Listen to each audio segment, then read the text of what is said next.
그래서 결과적으로 비트맥스 이 단점, 이 코인 마진 거래의 단점은 이 스탑로스가 밀리면서 체결되는 거, 그 청산시 수수료 과다 발생한다는 거. 이 청산할 때 무슨 뭐 기금인지 뭔지 뭐 좋은데 쓴다는데 말도 안 되는 거고요. 저희는 저희한테 불리한 걸 절대 해서는 안 됩니다.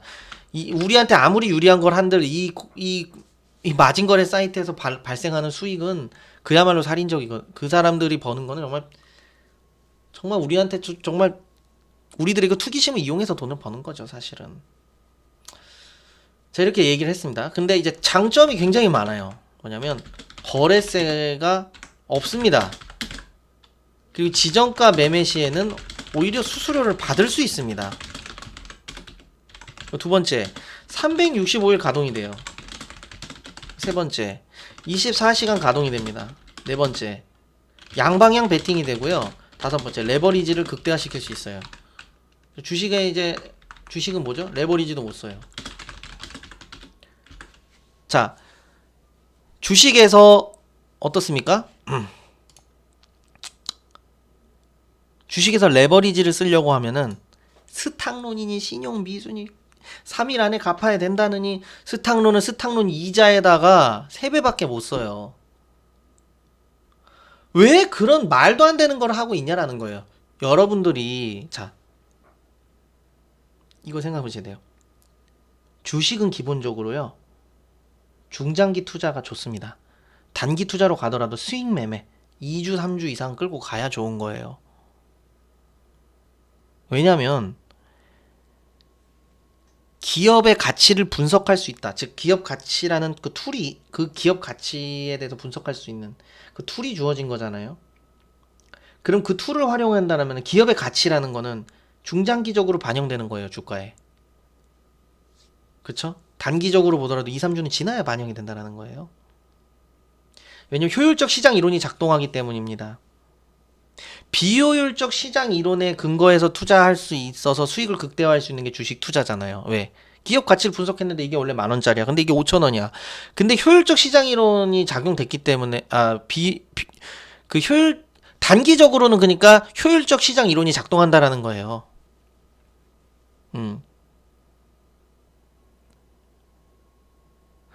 즉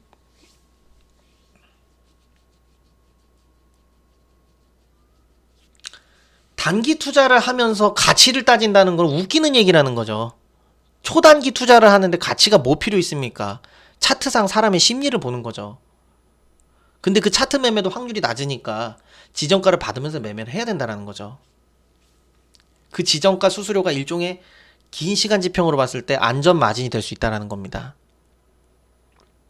그러니까 웃긴 거예요. 단기 투자라는 사람이 가치를 운운하고 있는 거, 그 진짜 완전히 웃긴 거예요. 그건 돼지목의 진주목걸입니다. 말도 안 되는 얘기라는 거예요. 뇌피셜이죠, 그거는. 정신 나간 생각이에요, 그거는. 예. 단기 투자는 수급이 우선되는 거예요. 그러니까 시장의 심리가 그냥 좌지우지하는 거예요. 효율적 시장 이론이 작동하고 있는 거예요. 어떤 측면에서 단기적인 시간 지평에서 길게 봤을 때 어떻습니까? 이게 예. 그 오해가 하나하나 풀리는 거죠. 가치에 비해 저평가됐다라는 그런 오해들이 가치에 대해 저평가되는 오해들이 풀려 나가는 과정인 거죠. 음. 근데 주식 투자로 단타를 치고 이런 거는 웃기는 일이라는 거예요. 예. 단기 스윙 정도로 보고 어떤 전략을 설정하는 그런 어떤 최소한의 시간이 있어야 된다라는 거예요. 근데 레버리지도 못 쓴다라는 거죠, 주식은. 365일 가동도 안 해서 내가 차트상 매도해야 되는 시점 잡을 수가 없어요. 왜? 그 내가 잠자는 시간 동안에 어떤 시장에 어떤 이슈와 뉴스가 발생해서 다음날 개파락해도 막을 수가 없어요.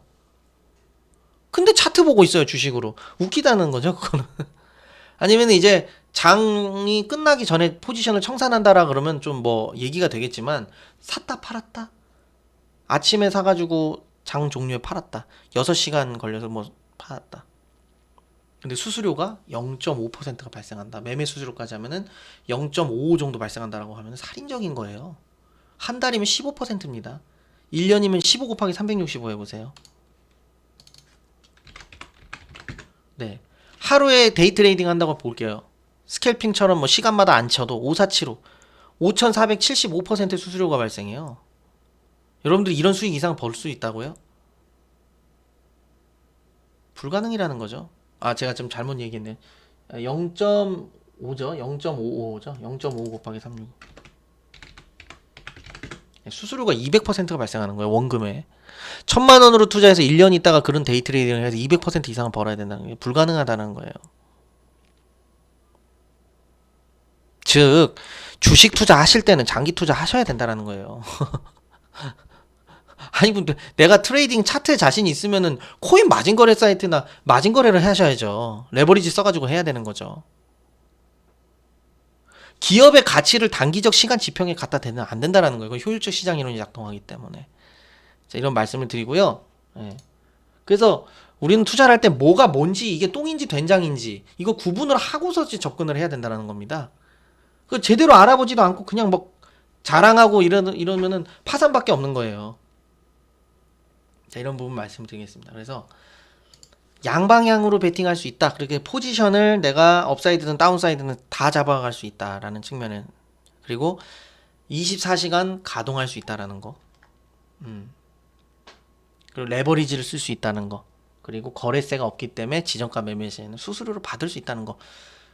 자, 지정가 수수료를 왜 주는지에 대해서 그거에 대해서 설명을 해드릴게요. 자, 내가 여기다 이렇게 10줄 깔아놓는다라는 거 어떻습니까? 이 호가에 어떻게 되는 거예요? 호가에다 이렇게 깔아놓으면 이렇게 돼요. 이 금색 테두리로, 이 금색 테두리로 이렇게 둘러지지 않습니까? 그런다라는 거는 내가 호가를 조성해 주는 거죠. 풍부한 호가를 조성해 주는 거죠. 그 대가로 내가 수수료를 수치를 받는 거예요. 이렇게 체결이 됐을 때는 0.025의 그 수수료를 받는 거다라는 거예요. 그럼 왜 그러냐면은, 자, 거래소가 있고 이제 증권사가 있고, 일단 인가죠. 인가. 제가 알기로 인가로 알고 있거든요. 그러니까 독과점적 지위가 어느 정도 있다라는 거예요. 지위가 어느 정도 있다라는 거고요. 그리고 거래소라는 거는요, 국가에서 국가의 뭐 산하기관이라고 보기는 어렵지만 뭐라고 해야 되나요? 국가에서 이렇게 인가를 해준 거잖아요. 그 국가의 공권력이 거래세 수취하게 하는 거잖아요. 근데 이 비트맥스라는 라는 거 어떻습니까? 자율 경쟁이죠. 이거 만들 수 있는 사람들이 얼마나 많겠어요? 비트맥스 이런 거 맘만 먹으면은. 지금 코인이 지금 워낙 좀 투기적 자산으로 분류가 돼 있는 분위기지만 이게 합리적인 자산으로 분류가 된다라고 하면 얼마나 많이 생겨나겠어요? 그런 경쟁에서 이겨내려면 어떻게 해야 되는 거예요? 수수료를 과다하게 책정할 수가 없죠. 그러면 이제 거래소 사이트하고 우리가 어떤 수익을 나눠 갔는지에 대해서 알려드릴게요. 만약에 우리가 지정가 매매를 한다 라고 하면은 시장가로 매매하는 사람들의 수수료, 그게 0.0 뭐 65라고 가정을 해볼게요. 이거 0.07로 바꿔 하시는 분 없겠죠? 이거 수수료 부분에서 다시 말씀드릴게요. 이거를 0.075라고 일단 해볼게요. 그 다음 이거를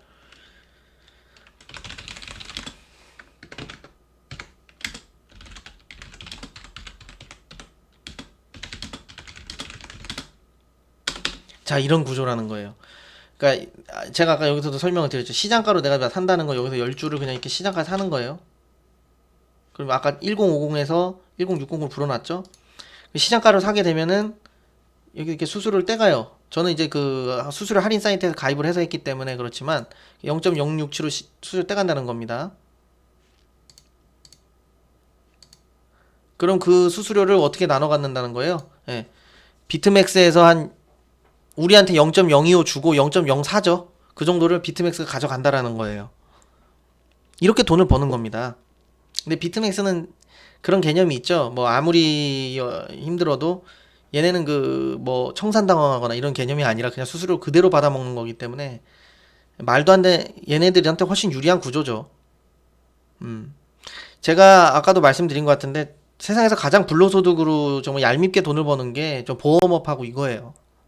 무리스크로 거의 버는 수준이잖아요. 수수료 띄게 하면서 사람들의 그 광기와 탐욕을 이용하면서요. 그래서 시장가 매매는 광기와 탐욕이 투기예요. 안 됩니다. 번 사람 없잖아요. 안 됩니다. 그래서 뭐 돌파 매매니 피라미딩 매매니 이런 거는 어렵다라는 거예요. 나중에 설명을 드릴게요. 그리고 한 가지 더 주의할 점이 있습니다. 네, 여기서 영상 끊고 다시 찍을게요.